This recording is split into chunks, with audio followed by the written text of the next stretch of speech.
అందరికీ ప్రభువు రక్షకుడైన యేసుక్రీస్తు ప్రభువారి నామంలో మీ అందరికీ కూడా శుభాభివందనాలు తెలియజేస్తున్నాము. ప్రతి మనిషి కూడా పాప పుణ్యాలు ఉన్నాయి, వాటి ఫలం ప్రతి ఒక్కరూ అనుభవిస్తారు అనేది అందరూ నమ్ముతారు కదా కదా ప్రతి మతంలో కూడా పాపం గురించి పుణ్యం గురించి బోధించడం మనం చూస్తున్నాం కదా. ఇందుకీ పాపం అంటే ఏంటి అంటే కనుక ధర్మానికి వ్యతిరేకంగా నడుచుకోవటమే ఆ పాపంగా పరిగణిస్తాం కదా. అయితే పాపం ప్రకటించబడుతున్నప్పటికీ కూడా ఏది చేయకూడదు ఏది చేయాలి అని వారి వారి మతాల్లో ఉన్న ధర్మము ప్రకటిస్తున్నప్పటికీ కూడా ఈ రోజున ఒకసారి బయట సమాజం వైపు చూస్తే పాపం జరగకుండా ఉంటుందా? జరుగుతూనే ఉంది కదా. అంటే ప్రకటించబడుతున్నప్పటికీ కూడా మనిషి పాపం చేయకుండా, ఆ పాపానికి భయపడకుండా ఎందుకు మనిషి జీవించలేకపోతున్నాడు అనేది ఆలోచిస్తే కనుక ఈ రోజున ఆ ధర్మాన్ని ఎవరు రాశారు అని చూస్తే కనుక జ్ఞానుల చేత ధర్మాలు రాయబడి. అయితే జ్ఞానులు కూడా ఎవరు అంటే కనుక వారు కూడా రక్తమాంసములు కలిగిన నరులే. అందుకు ఈ రోజున ఆ ధర్మం ప్రకటిస్తున్నప్పటికీ కూడా మనిషికి భయం అనేది కలగటలేదు. అయితే ఈ రోజున బైబిల్లో ఉన్న ధర్మాలు కూడా దేవాది దేవుడు సర్వలోకాన్ని ప్రకటిస్తున్నాడు. అయితే ఈ బైబిల్లో ఉన్న ధర్మాలు ప్రకటిస్తున్నప్పుడు చాలా మంది పాపాన్ని విడిచిపెట్టి పరిశుద్ధ మార్గంలో నడవడం మనం చూస్తున్నాం. ఎందుకంటే దేవుడు మొదటగా ప్రతి వ్యక్తితో కూడా ఆయన తన గురించి చెప్తున్న సాక్ష్యం ఏంటంటే, ఆ సృష్టికర్త అయిన దేవాది దేవుడు, నేను పరిశుద్ధునే ఉన్నాను కనుక మీరు కూడా పరిశుద్ధులై ఉండవలనని చెప్పి ప్రతి ఒక్కరికి కూడా ఒక కమాండ్ చేస్తున్నాడు ఆయన. అయితే ఆ పరిశుద్ధ దేవుడు అందరూ పరిశుద్ధంగా ఉండాలి అని చెప్తూ ఆయన చేస్తే ఆయన కొన్ని ధర్మాలు లోకానికి తెలియజేస్తున్నాడు. అయితే ఈ బైబిల్లో ఉన్న ఈ ధర్మాలు ఒక మనుషుల చేత రాయబడియా అంటే కార్యం కాదండి. పేతురు గారు ఇవి ఎవరి చేత రాయబడి అని చెప్తున్నారంటే కనుక పేతురు గారు రాసిన 2వ పత్రిక ఒకసారి 1వ అధ్యాయము 20వ వచనం చూస్తే కనుక, ఒకడు తన ఊహను బట్టి చెప్పుట వలన లేఖనంలో ఏ ప్రవచనం పుట్టదని మొదట గ్రహించుకోగలను. ఏలయనగా ఆ ప్రవచనము ఎప్పుడునూ మనుష్యుని ఇచ్చను బట్టి కలగలేదు, కానీ మనుషులు పరిశుద్ధాత్మ వలన ప్రేరేపింపబడిన వారే దేవుని మూలముగా పలికిరి రాయబడింది.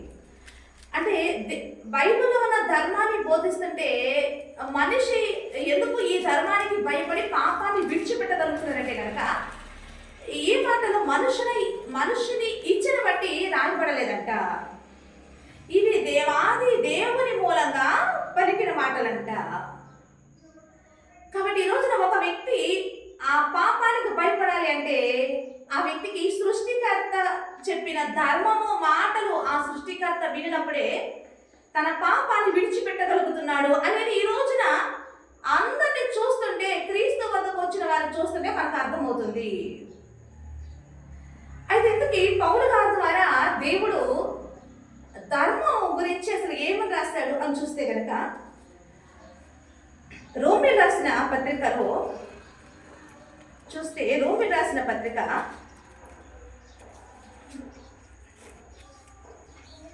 7వ అధ్యాయము ఒకసారి 7వ వచనం చూస్తే కనుక, కాబట్టి ఏమందుము ధర్మశాస్త్రం పాపమైన అట్లనరాదు, ధర్మశాస్త్రము వలననే కానీ పాపం అనగా ఎట్టిదో నాకు తెలియకపోవును అని రాశారండి. అంటే పౌలు గారు ఏం చెప్తున్నారంటే కనుక సర్వలోకంలో అన్ని మతాలు ధర్మాన్ని బోధిస్తున్నారు. పాపం అంటే ధర్మానికి వ్యతిరేకంగా నడుచుకోవటమే పాపం అనేది మనకు అర్థమవుతుంది. అయితే దేవుడు కూడా ఆ రోజున ఇశ్రాయేలు ప్రజలకి ధర్మశాస్త్రం, మోషే గారి ద్వారా ధర్మశాస్త్రం ఇచ్చారని చెప్పుకుంటాం కదా. మోషే గారి ద్వారా ధర్మశాస్త్రం ఇచ్చారంట. అయితే పౌలు గారు ఏం చెప్తున్నారంటే కనుక ధర్మశాస్త్రము వలననే కానీ పాపం అనగా ఎట్టిదో నాకు తెలియకపోవును అని అంటున్నాడండి. అని చెప్తే ఏమనంటే కనుక ఆశింపవద్దు అని ధర్మశాస్త్రము చెప్పనేలా దురాశ ఎట్టిదో నాకు తెలియకపోవును కదా. అయితే పాపము ఆజ్ఞను హేతువు చేసుకుని సకల విధమైన దురాశలను ఆయనకు పుట్టించెను. ధర్మశాస్త్రము లేనప్పుడు పాపము మృతుముగా ఉంది అని చెప్తున్నాడు ఆయన. అంటే ఆయన ఏం చెప్పాలనుకుంటున్నాడు సమాజానికి అంటే కనుక, దేవాది దేవుడు పాపము అనేది ఎప్పుడు మనిషికి అర్థమవుతుందంటే ఒక ఆజ్ఞ వచ్చినప్పుడే. కాబట్టి ఎప్పుడైతే మోషే గారి ద్వారా దేవుడు ధర్మశాస్త్రం మోషే గారి ద్వారా సమాజానికి ఇచ్చారో, ఆ రోజు ఇజ్రాయెల్ ప్రజలకు ఇచ్చారో, అప్పుడు పౌలు గారికి ఏమర్థమైందంటే కనుక ధర్మశాస్త్రంలో ఒక ఆజ్ఞ అనేది వచ్చింది కాబట్టి, ఈ ఆజ్ఞ అనేది ఏంటిది నాకు తెలిసింది కాబట్టి అది చెయ్యకూడదు అనే సంగతి నాకు అర్థమైంది అని తెలియజేస్తాడండి. ఒకసారి ఆలోచిద్దాము. ధర్మశాస్త్రము క్రీస్తు పూర్వం 1500 సంవత్సరాల క్రితము మోషే గారి ద్వారా దేవుడు ఇచ్చాడు మనకు అర్థమవుతుంది. మరి మోషేకి ముందు కూడా ప్రజలు ఉన్నారు కదా, అప్పుడు ధర్మశాస్త్రం లేదు కదా, అప్పుడు పాపము లేదా అంటే ఇక్కడ పౌలు గారు ఏం చెప్తారంటే కనుక ధర్మశాస్త్రం లేనప్పుడు పాపము మృతముగా ఉంది అన్నాడండి ఆయన. అంటే పాపం అనేది ఉంది కానీ పాపానికి జీవం లేదంట. పాపం అయితే ఉంది అంటే మరి ఎందుకు పాపం అంటే ఏంటి? ఈరోజు ధర్మశాస్త్రం వల్ల పాపం అంటే ఏంటో అర్థమైంది అన్నారు కదా. ధర్మశాస్త్రం లేనప్పుడు పాపం లేదంటే పాపం అప్పుడు ఆరోపింపబడలేదంట, కానీ పాపం ఉంది కానీ పాపం మృతముగా ఉంది. ఆజ్ఞ వచ్చినప్పుడే ఈ పాపానికి జీవం వచ్చింది అని తెలియజేస్తాడండి. ఇందుకే మరి సరైన విశ్లేషణ ఏంటి పాపము అంటే అనేది మనకు అర్థమైంది కదా. యోహాను గారు పత్రికలు రాశారు, 3 పత్రికలు. అందులో మొదటి యోహాను రాసిన పత్రికలో 3వ అధ్యాయంలో ఒకసారి 4వ వచనం చూస్తే కనుక, పాపము చేయు ప్రతివాడును ఆజ్ఞను అతిక్రమించును, ఆజ్ఞ అతిక్రమమే పాపము అని తెలియజేస్తున్నాడండి. అంటే పాపానికి సరైన నిర్వచనము ఏంటి, పాపం అనగా ఏంటి అనేది ఒక్క బైబిల్ మాత్రమే కరెక్ట్గా విశ్లేషించిందండి. ఏంటంటే కనుక ఆజ్ఞ అతిక్రమమే పాపము అని చెప్పిందండి. ఇందుకు ఏంటి ఆజ్ఞలు అంటే కనుక దేవుడు ఇచ్చిన ధర్మమే ఆజ్ఞ. ఈ రోజున సర్వలోకంలో ధర్మం ఉంది కానీ అది జ్ఞానుల చేత రాయబడింది కాబట్టి మనుషులు వాటికి భయపడటం లేదు. కాబట్టి ఈ రోజున పాపం అనేది విస్తారంగా లోకంలో జరుగుతుంది. అందుకని దేవుడు ఏమంటాడంటే కనుక ఏ భేదము లేదు, అందరూ కూడా పాపము చేసి దేవుడు అనుగ్రహించు మహిమను పొందలేకపోతున్నారు అని తెలియజేస్తున్నాయండి. మరి ఆ పాపము చేయకుండా ఈ రోజున మనిషి ఎలా పరిశుద్ధుడిగా మారగలడు, పరిశుద్ధ జీవితం ఎలా జీవించగలడు అంటే కనుక దేవుని ఆజ్ఞ అతను విన్నప్పుడే. దేవుని ఆజ్ఞ విన్నప్పుడే ఆ మనిషికి ఏమవుతుంది, ఒక భయం. ఒక వ్యక్తి పాపాన్ని విడిచిపెట్టాలి అంటే ఆ వ్యక్తికి ఫస్ట్ భయం కలగాలి. ఈ రోజున మనిషి భయము ప్రజలకు లేకపోవటం వల్లే ఈ రోజున మనుషులు తప్పుల మీద తప్పులు చేస్తున్నట్టు మనం చూస్తున్నాము. కాబట్టి అందుకే ఈ రోజున మనిషి భయం కాదు కావాల్సింది, ఏ భయం కావాలంటే కనుక దేవుని భయం మనిషికి కావాలి. ఆ దేవుని భయం మనిషికి కావాలంటే ఆ దేవుని మాట ఆ వ్యక్తి హృదయంలోకి వెళ్ళాలి. ఇందుకు దేవుడు ఇచ్చిన మాట సర్వలోకానికి ఏం తెలియజేస్తుంటే కనుక ఆజ్ఞ అతిక్రమమే పాపము, పాపం చేసే ప్రతివాడు ఆజ్ఞను అతిక్రమించును తెలియజేస్తాడండి. కానీ పాపానికి సరైన నిర్వచనము ఒక్క బైబిల్ గ్రంథంలో దేవుడి దగ్గర మాత్రమే మనకి అర్థమవుతుంది. అయితే మనకు సందేహం వస్తుండొచ్చు, ధర్మశాస్త్రం అనేది ఇజ్రాయెల్ ప్రజలకు ఇవ్వబడింది కదా, మరి ఇప్పుడు అది ఓన్లీ ఇజ్రాయెల్ ప్రజలకే కదా, ఈ రోజున మరి సర్వలోకానికి దేవుడిచ్చిన ఆజ్ఞలు ఏమిటి, ఆయన ధర్మం ఏమిటి అనేది మనకు అర్థం చేసుకోవాలంటే కనుక ఆ రోజున ధర్మశాస్త్రం ఇజ్రాయెల్ ప్రజలకు ఇచ్చినప్పటికీ కూడా ఆ ధర్మశాస్త్రాన్ని దేవుడు ఏమంటున్నాడంటే కదా ధర్మశాస్త్రంలో ఉన్నవన్నీ కూడా నేను నెరవేర్చున్నాను అంటున్నాడండి ఆయన. అది క్రీస్తు వద్దకు నడిపించడానికి నేను ఇచ్చాను అంటున్నాడండి ఆయన.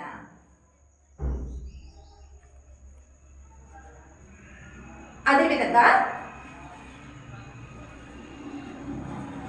ఆ ధర్మశాస్త్రం ఎక్కడికి నడిపించడానికి ఇచ్చారు అంటే కనుక క్రీస్తు వద్దకు నడిపించడానికి ఆ ధర్మశాస్త్రం ఇచ్చాను అని తెలియజేసినట్టు దేవుడు. అయితే ఇప్పుడు ఆ ధర్మశాస్త్రం గురించి యేసుక్రీస్తు ప్రభు వారు వచ్చి మత్తయి గారి సువార్తలో ఆయన ఆ రోజు మోషే గారికి ఇచ్చిన ఆ ధర్మశాస్త్రంలోని సాంగతులను యేసుక్రీస్తు ప్రభు వారు ఎలా వివరిస్తున్నారని చూస్తే కనుక మత్తయి గారు రాసిన సువార్త కొండ మీద కూర్చొని ప్రసంగం చేశారు కదండి యేసుక్రీస్తు ప్రభు వారు. అక్కడ ఆ ధర్మశాస్త్రాన్ని మరి ఓపెన్ చేసి ధర్మశాస్త్రం చదువుతూ ఆయన ఏమంటున్నాడంటే కనుక మత్తయి గారు రాసిన సువార్త 5వ అధ్యాయము ఒకసారి 17వ వచనం చూస్తే కనుక ధర్మశాస్త్రమునైనను ప్రవక్తల వచనములైనను కొట్టివేయ వచ్చిందని మీరు తలంచవద్దు, నెరవేర్చుటకే కానీ కొట్టివేయటకు నేను రాలేదు అంటున్నాడండి. అంటే యేసుక్రీస్తు ప్రభు వారు ధర్మశాస్త్రాన్ని నెరవేర్చడానికి వచ్చారు. అదేవిధంగా ఆ ధర్మశాస్త్రంలో ఉన్న వాటి ప్రకారం క్రీస్తు వద్దకు నడిపించడానికే వచ్చారు తెలియజేస్తున్నారండి.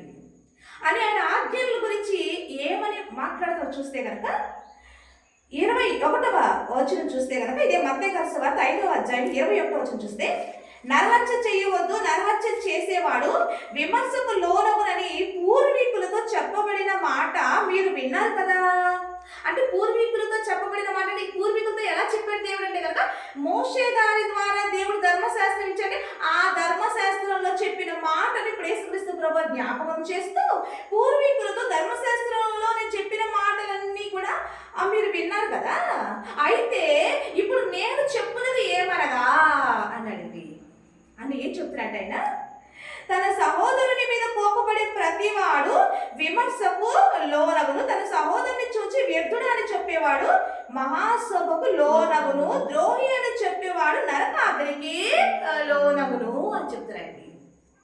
అంటే ధర్మశాస్త్రంలో ఏమని రాయబడింది అంటే కనుక నరహత్య చేయొద్దు అని రాయబడింది. కానీ ఇక్కడ యేసుక్రీస్తు ప్రభు వారు ధర్మశాస్త్రాన్ని నెరవేరుస్తూ యేసుక్రీస్తు ప్రభు వారు సర్వలోకానికి ఇస్తున్న ధర్మం ఏంటి అని ఏం చెప్తారంటే కనుక మీరు నరహత్య చేసేదాకా అవసరం లేదు. అసలు సహోదరుడు చూసి వ్యర్థుడా, వాడి మీద నువ్వు సరిగావా, వాడి మీద నువ్వు గొలిగావా, వాడిని చూసిన వాడి నాశనాన్ని కోరుకున్నావా, వాడిని చూసిన ద్రోహి అని వాడిని భయంకరంగా తిడుతున్నావా, అలా వాడిని ద్వేషించావా, అలా ద్వేషిస్తే నువ్వు నరకాగ్నికి వెళ్ళిపోతావు చెప్తున్నాయండి. అంటే దేవుడు తీర్పు తీరుస్తున్నాడు. తీర్పు తీర్చేది ఎవరండి? ఆ సృష్టికర్త. అంటే యేసుక్రీస్తు ప్రభు ఈ మాట అన్నారంటే నరకాగ్నికి లోనైపోతాడు, విమర్శకు లోనైపోతాడు అన్నాడంటే ఈయన ఏ అధికారంతో ఈ మాట అన్నాడంటే సృష్టికర్త కాబట్టే, ఆయనకి అధికారం ఉంది కాబట్టి ఆయన తీర్పు తీరుస్తున్నాడు. ఆయన ధర్మాన్ని ఈ రోజున సమాజానికి తెలియజేస్తున్నాడు.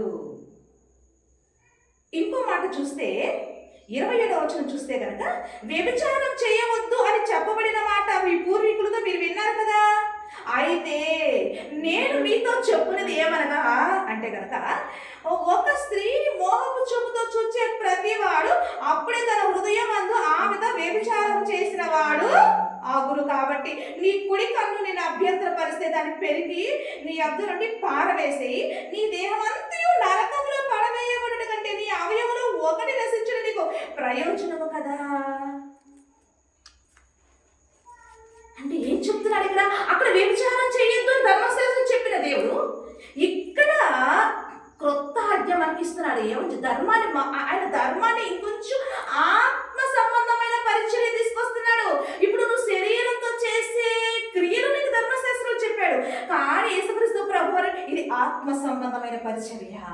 దేవుడు ఆత్మయ్య ఉన్నాడు కాబట్టి అసలు నీ ఆత్మలోనే నీకు మోహపు చూపు రావద్దు అని తెలియజేస్తున్నాడండి. అక్కడ చేస్తే తప్పు, కానీ ఇక్కడ నువ్వు నీ ఆత్మలోనే ఆలోచనని వ్యభిచారం చేస్తున్నావే అదే నీకు పాపం అని చెప్తున్నాడండి. అంటే అలా నువ్వు చేస్తే ఏముందని చెప్తాడు? నీ దేహం అంతా నరకంలో పడిపోవటం కన్నా ఒక్కసారి అలా ఆలోచన వచ్చిందా నీకు? అంటే చూస్తేనే కదా నీకు ఆలోచన వచ్చింది, అరే ఎంత బాగుంది అమ్మాయి అని చూస్తేనే కదా నీకు ఆలోచన వచ్చింది. కానీ కన్ను పెరికి వేసేయి.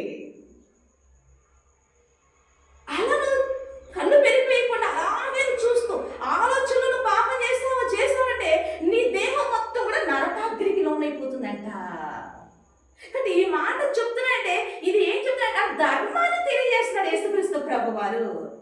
కాబట్టి ఈ ధర్మం మాటలు ఎవరియండి? ఇవి సృష్టికర్త ధర్మం ఇది.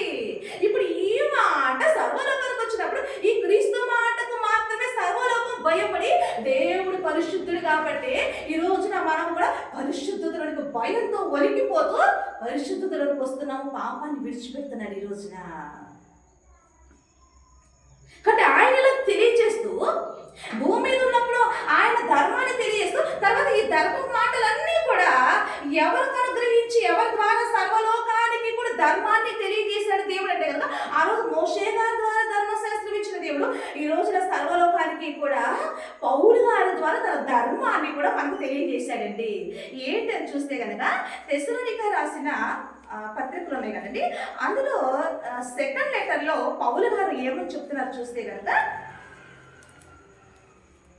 తెస్సలోనిక రాసిన 2వ పత్రిక 2వ అధ్యాయము ఒకసారి 15వ వచనం చూస్తే కనుక, కాబట్టి సహోదరులారా నిలకడగా ఉండి మా నోటి మాట వలనైనను మా పత్రిక వలనైనను మీకు బోధింపబడిన విధులను చేపట్టుడి అన్నాడండి. అంటే పౌలు గారు ఏం చెప్తున్నారండి? ఇప్పుడు పౌలు గారు ద్వారా గొప్ప సువార్త ధర్మశాస్త్ర సంగతులు పౌలు గారు ఎంతో చక్కని విశ్లేషణ. అందుకే అంట పౌలు గారు రాసిన మహా జ్ఞాన సంగతులు అంట పేతురు గారు ఏమంటారంటే, అమ్మో ఈ పౌలు గారు రాసిన జ్ఞాన సంగతులు అర్థం చేసుకోవడం చాలా కష్టంగా ఉన్నాయి, అయితే విద్యా విహీనులైతే వీటిని అసలు అర్థం చేసుకోవడం చాలా కష్టం అంటున్నారండి పేతురు గారు. అంటే పౌలు గారి ద్వారా దేవుడు ఎంతో గొప్ప ధర్మాన్ని ఈ రోజున సమాజ ప్రపంచం మొత్తానికి కూడా ఇచ్చాడు. బైబిల్ అనేది యూనివర్సల్ బుక్ అని నేను చెప్తానండి. ఇది ఒక్క భారతదేశానికి సంబంధించిన బుక్ కాదు, ఒక ఇజ్రాయెల్ సంబంధించిన బుక్ కాదు, ఒక అమెరికాకు సంబంధించిన బుక్ కాదు. ఇది టోటల్ యూనివర్సల్ బుక్. ఇది ప్రపంచానికి దేవుడిచ్చిన ధర్మం. అయితే పౌలు గారి ద్వారా ఈ రోజున దేవుడు సర్వలోకానికి ధర్మం ఇచ్చి, పౌలు గారు ఏమనంటే, నా నోటి మాట వలనైనా సరే మా ఈ పత్రిక వలనైనా సరే నేను మీకు ఏ ధర్మాలు ఏ విధులు ఇచ్చానో వీటిని మీరు గైకొనాలి అని చెప్తున్నాడండి. అని చెప్తూ ఇంకా రోమీ రాసిన పత్రికలో ఏమంటున్నారని చూస్తే కనుక, రోమీ రాసిన పత్రిక ఒకసారి 2వ అధ్యాయము 16వ వచనం చూస్తే కనుక, ఇక్కడ పౌలు గారు ఏమన్నాడంటే, దేవుడు నా సువార్త ప్రకారము యేసుక్రీస్తు ద్వారా మనుషుల రహస్యములను విమర్శించు దినమందు ఈలాగు జరుగును అని. అంటే ఒక రోజున విమర్శ దినం అనేది ప్రతి మనిషికి ఉంది. ప్రతి ఒక్కరూ రేపు క్రీస్తు న్యాయపీఠం ఎదుట విమర్శించే దినమున నిలబడవలసిందే. అప్పుడు దేవుడు ఎలా విమర్శిస్తారంటే కనుక, ఈ పౌలు గారు చెప్పిన ఈ మాటలను చూసారా, పౌలు గారి ద్వారా చెప్పిన ధర్మం చూసారా, ఈ సువార్త ప్రకారమే ప్రతి మనిషిని దేవుడు విమర్శిస్తాడంట. అందుకే యేసుక్రీస్తు ప్రభు వారు కూడా అండి ఒకసారి ఆయన ఉన్నప్పుడు ఆయన నోటితో ఒక మాట అన్నారు. చూద్దాం ఒకసారి. మత్తయి గారు రాసిన సువార్తలో ఆయన ఏమన్నారంటే కనుక, మత్తయి గారు రాసిన సువార్త 12వ అధ్యాయము ఒకసారి 41-42 వచనం చూస్తే కనుక, నీనివే వారు యోనా ప్రకటన విని మారు మనస్సు పొందిరి కనుక విమర్శ సమయమున నీనివే వారు ఈ తరము వారితో నిలవబడి వారి మీద నేరస్థాపన చేతురు అని చెప్తున్నారండి. అంటే విమర్శ దినం అనేది ఒకటి ఉంది అని యేసుక్రీస్తు ప్రభు వారు కూడా చెప్తున్నారండి. అంటే నీనివే వారి సంగతి మనకు తెలుసుగా, నీనివే పట్టణానికి యోనా గారిని పంపించారు, అవునా? అక్కడ కూడా సువార్త ప్రకటించారు. వాళ్ళంటే ఈ తరం వారు ఎదుట నిలబడి వాళ్ళంటే మన మీద నేరస్థాపన చేస్తారంట. ఓ విమర్శ సమయమున, విమర్శ దినం అనేది ఒకటి ఉందని మనం చూస్తున్నాం.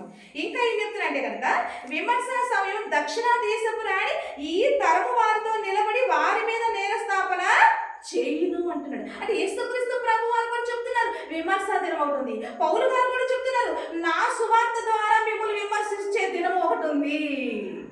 ఎందుకు ఈ పౌలు గారు అంత కాన్ఫిడెంట్ గా నా సువార్త ద్వారా చెప్తున్నారంటే అంత ధైర్యం పౌలు గారికి ఎలా వచ్చిందంటారు?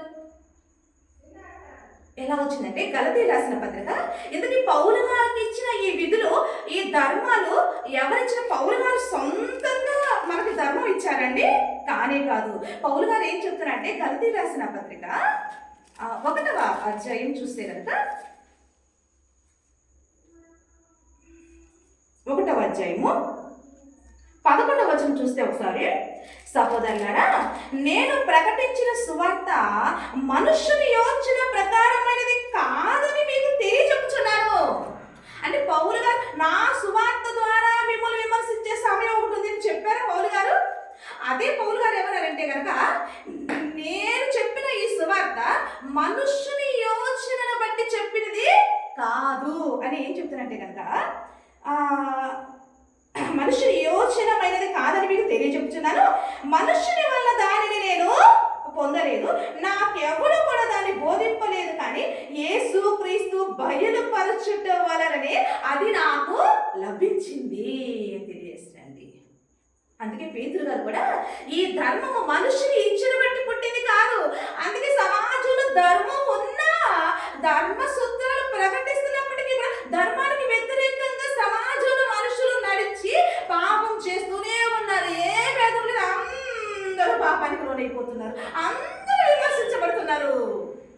మనుషుల చేత విమర్శించబడుతున్నారు, చట్టాల చేత విమర్శించబడుతున్నారు, అధికారుల చేత విమర్శించబడుతున్నారు, దేవుని చేత కూడా విమర్శించబడుతున్నారు. అందరూ విమర్శలు లోనైపోతున్నారు. అయితే బైబిల్ అనేది మనుషుని ఇచ్చిన బట్టి పుట్టిన ధర్మాలు కాదు ఇవి. ఎవరి ద్వారా ఈ ధర్మం ఇచ్చంటే మనుషుల యోచన ప్రకారం నేను మీకు తెలియజేయలేదు. ఈ సువార్త యేసుక్రీస్తు ప్రభువారు బయలుపరచుట వలననే నేను ఈ సువార్త నేను మీకు తెలియజేస్తున్నాను. అందుకనే పౌలు గారు ఏమంటే, అందుకే నా నోటి మాట వలనైనా సరే, నా పత్రిక వలనైనా సరే మీకు ఇచ్చిన విధులను మీరు చేపట్టుడి అన్నాడండి. ఎంత కాన్ఫిడెంట్గా చెప్పారంటే, అంటే ఈ మాటలు ఎవరి అంట? ఆ దేవుని. కాబట్టి ఈ మాట ఈ రోజున సర్వలోకానికి అందించబడుతున్నప్పుడు ఈ రోజున ప్రజలు ఎలా మార్పు చెందుతున్నారంటే, పాపాన్ని విడిచిపెట్టి పరిశుద్ధులుగా దేవుని వల్ల దేవుని రూపంలోనికి, దేవుని స్వరూపంలోనికి ఈ రోజున మనిషి మార్పు చెంది పరిశుద్ధతలోనికి ప్రతి దినము కూడా పరిశుద్ధత నుండి పరిపూర్ణతలోనికి మనిషి, పరిపూర్ణ పరిశుద్ధతలోనికి మనుషులు మార్పు చెంది ఆ యొక్క నిత్య జీవాన్ని సొంతం చేసుకునే ఒక అవకాశం భూమి మీద దేవుడు ఈ రోజున మనందరికీ ఇచ్చిన సద్వినియోగం చేసుకునే ఒక అవకాశం అండి ఇది మనకి. అందుకే ఈ రోజున దేవుడు ఏమన్నాడు తెలుసు? కాబట్టి ఆయన ఆజ్ఞని, ఈరోజు ఎందుకు పాపం అంటే ఏంటి? ఆజ్ఞ అతిక్రమమే పాపం. ఇప్పుడు ఈ మాట ఎవరిని అతిక్రమిస్తే ఇప్పుడు దేవుడు సృష్టికర్త దేని పాపంగా పరిగణిస్తాడంటే కనుక, ఈ దేవుడిచ్చిన మాటను ఎవరైతే అతిక్రమించి, ఈ దేవుడిచ్చినవన్నీ కూడా ఆజ్ఞలే, ఈ ఆజ్ఞలు ఎవరైతే అతిక్రమిస్తున్నారో, నువ్వు దేవుని దగ్గరకు వచ్చి కూడా నువ్వు ఆజ్ఞను అతిక్రమించినా, నువ్వు దేవుని దగ్గరకు వస్తున్నా నువ్వు పాపివే. కాబట్టి ఏ భేదం లేదు, ఒక సేవకుడు లేదు, ఒక విశ్వాసే లేదు, ఒక అవిశ్వాసే లేదు, ఎవరు తేడా లేదు. ఎవరు ఆజ్ఞను అతిక్రమించినప్పటికీ కూడా పాపులే అని దేవుడు పరిగణిస్తున్నాడండి. కాబట్టి దేవుని దగ్గరకు వచ్చినంత మాత్రం నువ్వు పరిశుద్ధుడవు. దేవుని తెలుసుకుని వచ్చిన తర్వాత ఆజ్ఞానుసారంగా నువ్వు నడుచుకుంటేనే నువ్వు పరిశుద్ధుడు అవుతావు అనేది సత్యం. అందుకే ఈ రోజున సర్వలోకానికి కూడా దేవుడు ఏం ఆజ్ఞిస్తున్నాడో తెలుసా? ఇప్పుడు ఆధ్యాత్మికమైన పాపం అని చెప్పిన దేవుడు ఇప్పుడు సర్వలోకానికి కూడా ఏమని తెలియజేస్తాం చూస్తే కనుక, అపోస్తల కార్యములు 17వ అధ్యాయము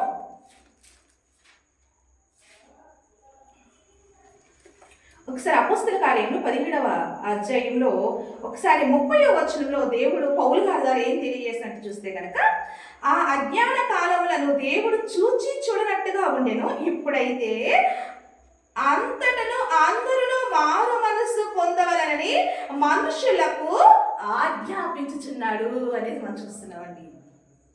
ఇప్పుడు సర్వలోకానికి వెళ్ళి మీరు సర్వ సృష్టికి సువార్తను ప్రకటించండి అన్నాడు దేవాదేవుడు కదా.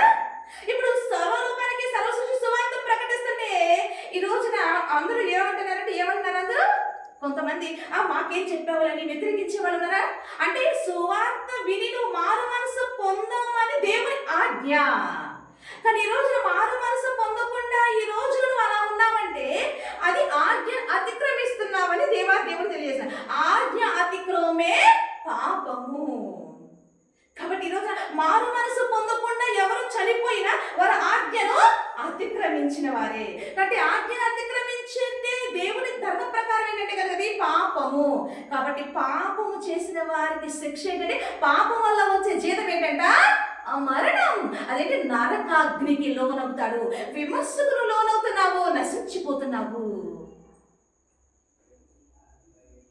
అంటే ఆలోచిద్దామండి. ఈ రోజున పాప పుణ్యాలు ప్రతి ఒక్కరూ ఉన్నాయి నమ్ముతున్నామండి. కానీ ఆ ధర్మం ఏంటి అని ప్రజలకు అర్థం కావటం లేదు. కాబట్టి ఈ రోజున ఆ ధర్మం అనేది మనకు అర్థమైనప్పుడే మనం తప్పకుండా మారు మనసు పొందుకుంటాము. కాబట్టి అన్నీ ఒకసారి ఆలోచిద్దాం. ఆలోచించి సరైన విశ్లేషణాత్మకంగా ఉన్న ధర్మం ఏది అని మనం ఆలోచించినప్పుడు తప్పకుండా ప్రతి ఒక్కరికి ఏమర్థం తెలుసా? బైబిల్ మాత్రమే ధర్మం అనేది మనకు అర్థమవుతుంది. బైబిల్లో ఉన్న ధర్మాలు దేవాది దేవుని చేత ఇవ్వబడిన ధర్మాలు అనేది ప్రతి ఒక్కరికి కూడా అర్థమవుతాయి. కాబట్టి ఆ ధర్మం ఈ రోజు నా దగ్గరకు వచ్చింది. అంటే ఆ ధర్మాల గురించి ఈ రోజు నేను తెలుసుకొని నేను కూడా దేవుని మాట ప్రకారం మారు మనసు పొంది ఈ రోజున క్రీస్తు సాక్షిగా ఈ రోజు నేను నిలబడి క్రీస్తుని గురించిన ఈ మాటలు ఈ ధర్మాన్ని తెలియజేయటంలో నేను కూడా ఒక సాక్షిగా, నేను క్రీస్తు ధర్మానికి ఒక సాక్షిగా నేను నిలబడి సాక్ష్యం ఇస్తున్నానండి. కాబట్టి ఎవరు విమర్శకు లోన అవ్వకూడదని మీ సహోదరిగా మిమ్మల్ని అందరినీ కూడా నేను ప్రేమిస్తూ అందరూ కూడా దేవుని ధర్మం ప్రకారం జీవించి మీ జీవితాలను పరిశుద్ధ మార్గంలో నడిపించుకొని మీరు కూడా దేవుడు పరిశుద్ధుల ప్రకారం మీరు కూడా పరిశుద్ధులుగా ఉండి దేవుడు ఇచ్చే ఆ యొక్క పరలోకాన్ని సొంతం చేసుకోవాలని కోరుకుంటూ మీ సహోదరిగా మేము ప్రేమిస్తూ ఈ మాటలు మీకు తెలియజేస్తున్నాను. దేవునికి మహిమ కలుగును గాక. ఆమేన్.